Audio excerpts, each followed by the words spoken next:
Radius of base of cylinder is 20 centimetre. काय radius of base of cylinder is 20 centimetre and its height is 13 centimetre. समजा हा cylinder आहे, बरोबर ना.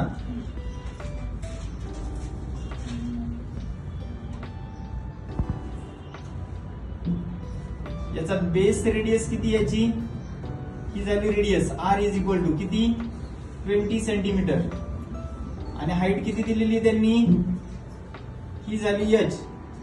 H किती दिलेली त्यांनी 13 सेंटीमीटर. सिलेंडर छोटा करण्याचं कारण असं की रेडियस मोठी आणि हाईट कमी, बरोबर ना. मग या ठिकाणी विचारलं काय, find the curve surface area and total surface area. मग या ठिकाणी गिवन डेटा मध्ये आर इज इक्वल टू किती आहे 20 centimetre, h is equal to किती आहे 13 सेंटीमीटर. या ठिकाणी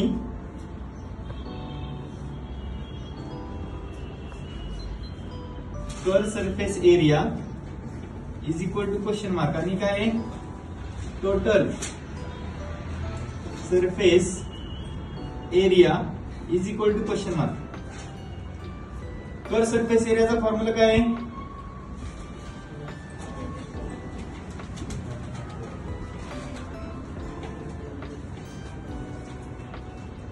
इज इक्वल टू 2 पाय आर एच. काय आहे 2 पाय आर एच. पाय दिलाय का त्यांनी, दिलाय. मग तो पाय इथं गिवन डेटा मध्ये लिहावा लागेल. किती येतो 3.14.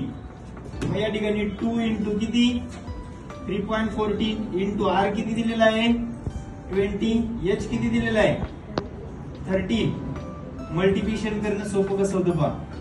दोघांचं मल्टिप्लिकेशन करा, किती येणार आहे 3.14 इंटू 2 6.28 इंटू, बरोबर आहे का 20 इंटू 13 किती होणार आहे 13 टू चा 26 0. आणि मग यांचं मल्टिप्लिकेशन आपण कुठे बाजूला करू शकतो, किती 6.28 इंटू किती 260 0 0 8 चा 0 0 2 चा 0 0 6 चा 0 6 8 चा किती 48 कॅरी 4.